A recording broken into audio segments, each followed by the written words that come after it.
سب سے بڑا مسئلہ ہے جادو ٹونے کا. لوگ پریشان ہیں اس کو لے کر. جس کسی کو دیکھو کسی نے کچھ کر دیا ہے, کسی نے کچھ کر دیا, کسی نے کچھ کر دیا. یہ باتیں سننے کو بھی ملتی ہیں اور یہ بات بعض لوگ بتاتے بھی ہیں, بعض لوگ پریشان حال کو اس قسم کا جملہ استعمال بھی فرما دیتے ہیں. میں آپ کو اس کے حوالے سے بتا دوں.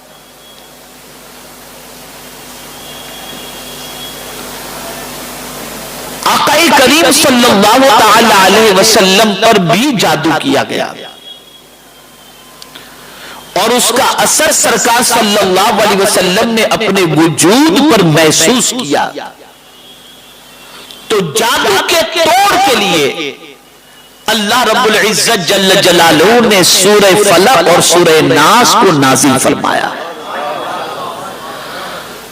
اب سرکار صلی اللہ علیہ وسلم پر جو جادو کیا گیا تھا وہ 11 گانٹھیں لگائی گئی تھی اور سرکار صلی اللہ علیہ وسلم نے مولا علی سے فرمایا کہ جادو کرنے والیوں نے یا والوں نے فلاں کنویں کے نیچے ایک پتھر کے نیچے جادو کر کے جو چیزیں رکھی ہیں گاڑی ہیں اس میں 11 گرہیں لگے ہوئی ہیں, جاؤ اور یہ دونوں سورتیں سورہ فلق اور سورہ ناس یہ پڑھو. اللہ اکبر.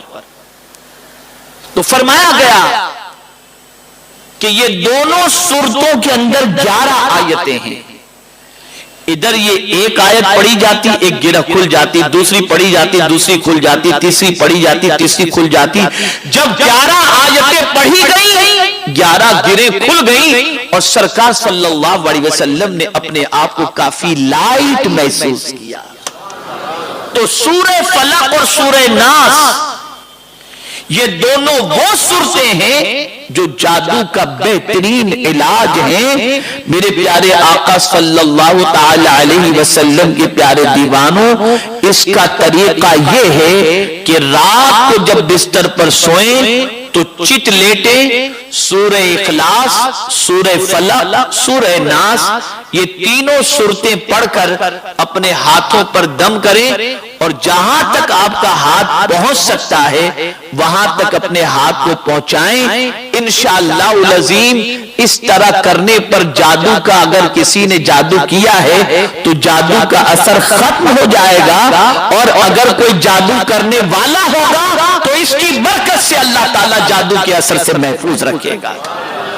اور یہ میرے آقا صلی اللہ علیہ وسلم کی عادت کریمہ تھی کہ سرکار رات کو بستر پر تشریف لے جاتے تو اس طریقے سے یہ عمل کیا کرتے تھے. بلکہ جب سرکار سخت علیل ہوئے صلی اللہ علیہ وسلم سخت علیل ہوئے تو ام المؤمنین حضرت عائشہ صدیقہ رضی اللہ تعالی عنہ یہ عمل کرتی تھی اور سرکار کی جسم اقدس پر جو ہے ہاتھ پھیرا کرتی تھی. تو یہ عمل کیا کرے. ایک تو یہ جادو سے عمل ہوا, جادو کا علاج. دوسرا علاج اسے کہتے ہیں شش جہت حصار. اس کا طریقہ یہ ہے کہ جیسے آپ رات کو سونے سے پہلے قبلے کی طرف منہ کر کے بیٹھ جائیں اور آیت الکرسی پڑھیں,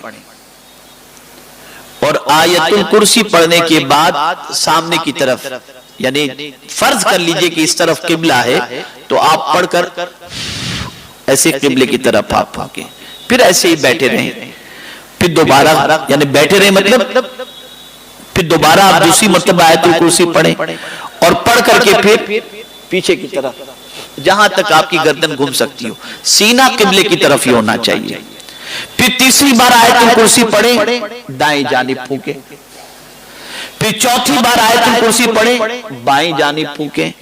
پانچویں بار آیت الکرسی پڑھیں, اوپر کی طرف پھونکیں. چھٹی بار آیت الکرسی پڑھیں, نیچے کی طرف پھونکیں. تو آپ نے 6 ڈائریکشن کی طرف آیت الکرسی پڑھ کر کے پھونک دیا. اللہ تعالیٰ آیت الکرسی کی برکت سے آپ کو جادو اور دشمنوں سے محفوظ رکھے گا. اور بعض صوفیہ فرماتے ہیں کہ اگر کوئی جادو کرنے والا کر رہا ہوگا تو پلٹ کر اس کی طرف جائے گا, اللہ اس صورت کی برکت, اس آیت کی برکت سے آپ کی حفاظت فرمائے گا.